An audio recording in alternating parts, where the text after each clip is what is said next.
সৌদিদের তো শিখুন ইতিহাস কাকে বলে। 180 বছরের পুরনো মসজিদ যা বানানো হয়েছিল কাদা এবং পাথর দিয়ে। মানে আমাদের দেশের যে এঁটেল মাটি আছে সেই এঁটেল মাটি যে দ্বারা কাদা এবং পাথরের প্রলোভে 180 বছর মসজিদ টিকিয়ে রেখেছে, যাদের কাছে কিন্তু টাকা পয়সার কোনো কিছুর অভাব নাই। এই জিনিসটা ইতিহাস, মানে জিনিসটা টিকিয়ে রাখা কাকে বলে তা সৌদিদেরতে আসলে আমাদের শেখা উচিত।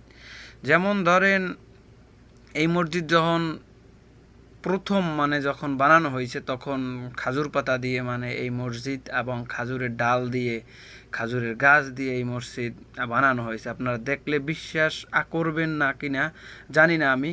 এই দেখেন, পুরোটাই মনে করেন মাটি এবং আপনার পাথর। এটার উপরে মিনিমাম রিপেয়ারিংয়ের কাজ চলছে ধরেন 8-9 বার। আমি এটা যখন ভাঙছি আমার নিজের চোখে আমি নিজে যাইয়া বিশ্বাস করতে পারি না।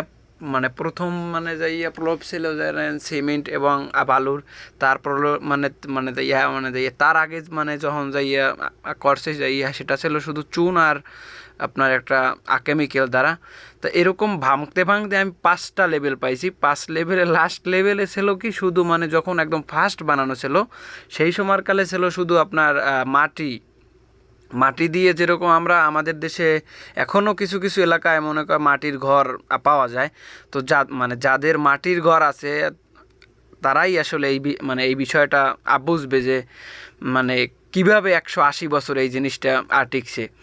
আপনি বাহির থেকে দেখলে তেমন কিছু যাইয়া বোঝা যায় না। এর উপরের যে ছাদ ডালাইটা পর্যন্ত আপনার খাজুর গাছের যাইয়া পাতা দিয়ে যাই তৈরি। তারপরে মনে করেন প্রজন্ম প্রজন্ম যাইয়া চেঞ্জ হইতে হইতে এটা চাইলে তারা আপডেট করতে পারতো, কিন্তু তারা ইতিহাস টিকানোর জন্য এটারে তারা মনে করেন আপনার হালকা পাতলা যাতে এটা যে ভাইঙ্গা না পড়ে সেই সিস্টেমে আর কি যাইয়া রাখছে। এই যে মাটির নিচের যে যাইয়া দেয়াল শুধু যাইয়া আপনার পাথরের উপরে হয়েছে।